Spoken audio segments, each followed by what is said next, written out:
Hey newcomer, don't click away, stay, have some tea, and explore the channel of Toasted Noodle. We have,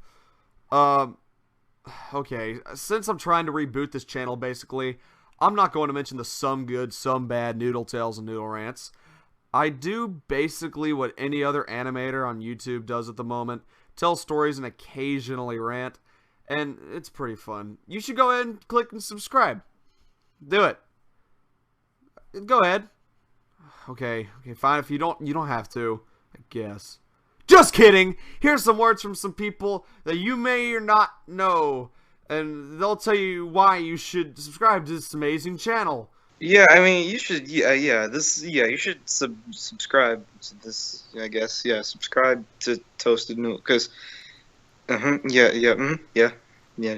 should probably, you should do that, you know, do that, subscribe, click the red, subscribe, I guess, please, I'm begging you. Hey guys, I'm Fire, and Noodle is pretty good, I guess, and his animations are pretty funny. Yeah, you should go click subscribe so I can get my $1 back. Yay. I think you should subscribe to Toasted Noodle because you slap. Alright, yeah, that works. Hey, you should subscribe to Harrison because he's kinda good at animating and he's kinda funny. I'll take it. Okay. So yeah, you heard him. Press that subscribe button. You won't regret it. I got my 951 back. Well, there are 958 right now. Thank you all if you had something to do with it, which you didn't. I mean, I just, you know, sent them an email or whatever. I'll see you in the next video. Bye. So you know how I was at 951 subscribers? Well, at the time I'm recording this, I am at 797 subscribers because of the infamous Unsub Glitch. I was literally 49 subscribers away from the big 1K, and now I'm stuck at 203 subscribers from my goal. If you haven't heard about the Unsub Glitch, on February 8th, a glitch was exposed to the YouTube world. If you were able to unsubscribe from someone, it would count as 2 unsubscriptions. If you subscribed and did it again, it would count as 4 unsubscriptions in total, and so on and so on. I learned about this and immediately went to my subscriber count, and I kept the tab open. And at one point, it started to drop, and I freaked out. I started messaging all of my Skype friends, screaming at them, telling everyone to stop just in case. I went through my head trying to figure out who it could be, and finally I thought I knew who it was. Black Hawk. I call him up, and immediately he confirms it was not him. I started to scan my brain once again, and I finally came to another conclusion. My friend, Max. Max from his little story thing, you know him. I called Max up, and he answered with a chuckle. He had heard about the Unsub Glitch, and he had already seen my channel fall to the dreaded 795 spot. I tried for so long trying to figure out who it was, and finally me and Max had finally realized who it was after I had checked my emails from YouTube. A channel named Stuff, and it had subscribed to me 37 times. I checked out the channel's videos, and it turned out that it was Max's little brother. We all laughed, but my laughter soon turned to anger. I immediately freaked out on this little dude, and by the time I was done, my channel spiked, not to 951, but 1,104. I panicked for a little bit, and Max about threw up. Immediately, I posted it on social media for the laughs because I knew I would go back to 951 subscribers eventually. Soon, everyone knew Harrison had hit over 1,000 subscribers, but over an hour later, it went down to the right number, 951. I sat there and laughed. I knew it was the right number, and I was glad it was over. Pink! My subscriber count dropped to 797. What? I stood there and waited for it to fix itself, and it didn't. I looked on Twitter to see if anyone else had the same problem, and nope, no one did. I was alone. I knew about 1 million people firing at YouTube was the only thing that was going to help me, but I'm not going to get 1 million people. YouTube wasn't going to fix crap. I still had 951, but the visual glitch made it stuck at 797. No, I woke up the next morning to see 797 subscribers still, and I was furious. In third period, the counter is still lodged at 797 subscribers. This is purely outrageous. Now, I don't know what we are supposed to do, but tell your friends, tell your family, tell them to tweet at YouTube, hashtag Fix Toasted Noodle or something. Because as a channel that is so little like me, every subscriber counts. Maybe I'm overreacting, and maybe I'm not. I don't know how big of a situation this is at the time. But if I have to climb back from 797 subscribers, I am going to be really mad. So I was thinking of an idea for a Valentine's Day special, and thanks to my boy Jake, the topic today is asking people out. Yay. Now keep in mind that the last time I was in a quote-unquote relationship was in like 6th grade. So there's only like 2 stories in here for me to tell, but both are very cringy and it makes me want to die every time I think about them. So where I live, asking someone out is not necessarily asking someone out on a date or anything. It is just asking them if you two would like to be boyfriend and girlfriend. And to be honest, I have no idea why we use this term. Like, can we think of anything else? Like, never mind, I can't think of anything. That's not the point though. So let's start from the young ages or stages or whatever. If you're a true watcher of my videos, you know Cassidy. I liked her from 2nd grade to 5th grade. And when I say like, I mean, whoo, man, I really liked her. So one day she came over to my cousin's house, right? Which lived like just down the street in my neighborhood. I had just realized what I had to do, and when I went over to my cousin's house, I remember being on her couch in front of Cassidy and just mentally preparing myself. 3 years of hard work and dedication had come down to this, and I had to say it perfectly. So I asked her, and she said yes. The emotion I felt was weird. It was not the emotion I was expecting. It was a new kind of feeling, a feeling I had never felt, or I had felt very rarely. Instant regret. As Cassidy was getting ready to go, I was on the floor, figuring out how I could retract from this. So as she was leaving, I said, actually, never mind. I think I'm gonna think about it a little bit more. Talk about instantly regretting something. I felt really, really, really bad. I still liked her a lot at the time, but as cliche as it sounds, I guess I just wasn't ready for a relationship. Well, that's ironic, because the very next year in 5th grade around the same time, I liked another girl who we're going to call, I don't know, Piper? Okay, whatever. So everyone knew Piper liked me. Around my school, everyone knew Piper liked Harrison. It got to a point where I'd get in a fight with Grayson and he'd be like, well, at least I have a girlfriend. And I'd be like, I can get a girlfriend whenever I want. And then everyone would be like, well, yeah, he's got a point. So there was a couple of days left in the school year, and this was back when I liked Minecraft, okay? Everyone I ran into would like Minecraft because I would just instantly make them like Minecraft. I made Piper like Minecraft, and occasionally I would tell her to go on the server I would set up just so we could talk or whatever. So I tell her to go on the server, right? And she agrees with like no hesitation, like boom, we're on the server just like that. So we start talking around 8, right? Well, we go into 2 a.m. 2 a.m. We're freaking 5th graders. So the conversation goes to, so who do you like? And let me say this. Everyone knows when someone asks that question, they're hinting they're interested in you. Or in this case, she was interested in my luscious Steve body. Get it? Because we were playing. Okay, whatever. So I say nobody, but she's not having it. She just straight up says, I used to like you, but I mean, I kind of still do, but it's like the size of an ant. I knew at that moment that this was my time to shine. Freaking, I throw that you want to go out hammer so fast. She says yes. We talk a little more. She leaves, and that started the most awkward couple of months of my entire life. To this day, me and her both equally regret. So this last one is from Jake, and he's the reason that this whole video exists. So he gets his story, right? So in 4th grade, Jake really liked this one person, and he wanted to make it like super romantic, right? So he gets a sheet of paper and writes, "Want to go out?" Then folds it into a perfect paper airplane. He throws it like Cupid's arrow. She reads it.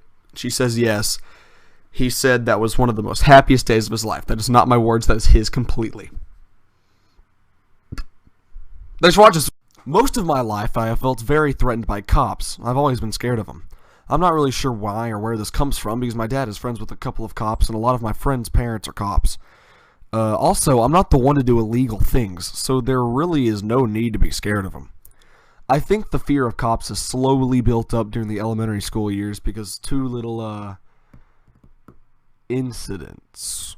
So, at my 9th birthday party, I had a bunch of friends come over to my house to stay the night. The guys were to stay and the girls were going to leave, of course. So, we were pretty wild younglings, and the moment they all got to my house, it just exploded with energy. Everyone was running around the house, like, just screaming bloody murder. And in the middle of this commotion stood my cousin. She had realized a goofy phone was in the corner of my playroom. She dialed 911 and listened in. Unexpectedly to her, they answered, and she had to think quick. She said, there's a crazy man running around my house. And hung up the phone. Another person had witnessed this whole phone deal go down, and he started screaming, Ella, call the cops! Ella, call the cops! Ella quickly stopped him and started screaming, Preston, call the cops! Preston, call the cops! We believed Ella, and we started running for a place to hide from the cops. We soon heard a knock at the door, and a policeman had showed up and lined us all up and gave us a well-deserved lecture.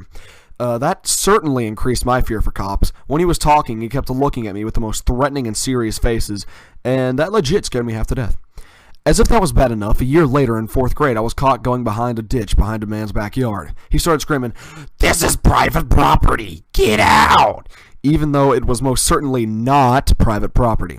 So this dude calls the cops, and I ran off to my house with a foam SpongeBob bat in my hands. Get it? You can kind of tell this is the same day. Okay, whatever.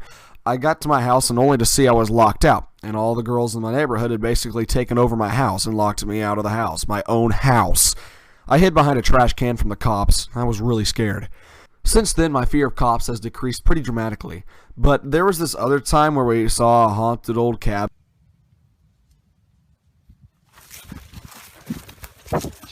And apparently, we were on private property and we got in trouble and my dad found out and somehow, and yeah. So yeah, I have a deep fear of cops, even though it isn't that strong anymore. If you're a cop and you're watching this, then hey, if you see me, I'm looking suspicious.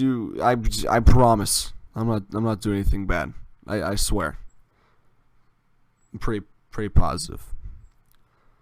Thanks for watching this video, my dudes. I am very, very close to 1,000 subs. I cannot wait. Assuming that I ever get there. I might do a live stream or something. I don't know. If you want to do a Q&A live stream, you just tell me in the comments. There really was no point to this video. I was just bored, and I was like, I need to make a video. So, yeah. Thanks for watching, guys. I never thought I would be able to put "Thank you for 1K" as a title of one of my videos. I never thought that I would own a channel with at least 500 subscribers, let alone 1,000. All I can say is thank you. Really. This is actually ridiculous. When I started this channel in 2014, I can say that I didn't think I was going to get 500 subscribers. I thought I would just be an old, rotten MCPE YouTube channel with bad quality videos and around 30 subscribers. Boy, was I wrong. Thank you guys so much. Every single one of you. Here's some special thanks to some special people. Fire. To be honest, you inspired me to keep going. Who would have known a kid at our age could get freaking 38,000 subscribers? Well, when I found out, I definitely tried, and we're still on the way, let's just say that. Grayson. Grayson has been here from the start. He's always supported the channel, even when it seems like, you know, he didn't, but he did. Deep inside, he did. Max. Thanks for being in like 2 of my videos, and thanks for making humor for my awful YouTube moments. Like the Unsub Glitch. Connor. Thanks for giving me Final Cut Pro.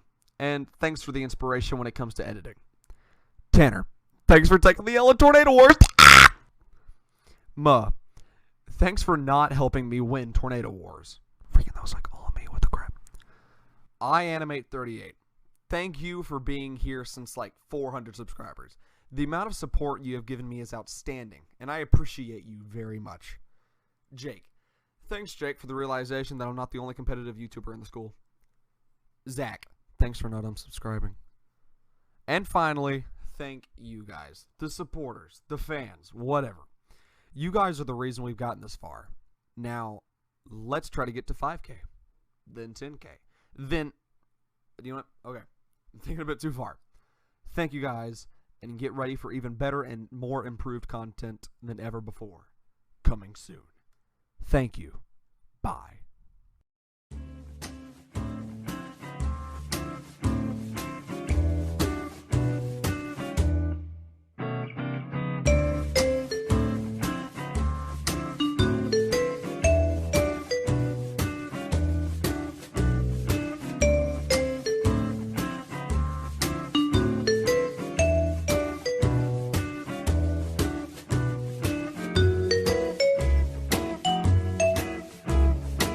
So I was, scrolling through YouTube like I do, and I ran into this video called Running for Class President. I was like, I remember when I ran for something like that. Oh my gosh. This is definitely going to be a video. So in my old school, there was this thing called SCA. SCA stood for Student Council Admin. Okay, you know what? I'm not sure what the A stands for. But it's student council. That's all that matters. Every homeroom had a representative, and that representative would attend the SCA meetings after school. And they would be the ones to make some really handy decisions for the school. So it was early in the year, and our teacher announced that the elections were coming up for SCA representative for our homeroom. And I was very, very, very pumped. I was like, oh my gosh, yes, this is my time to get my name out in this classroom of people that I don't know, like, at all. I went home and told my family, and they had the best idea for a slogan. Bring the thunder! They chose the name because I was a weather geek, and I still am a weather geek, but okay, whatever. I went to school the next day ready for the votes, but I had realized I'd totally forgotten about a speech. When the teacher told everybody to get their speeches ready, I kind of panicked. Some people had cards, some people had paper, but I had nothing. The wave of speeches began, and I'll be honest, they were mediocre. Some were kind of boring, and most of them were very uninformative. I sat there thinking, this is not that good.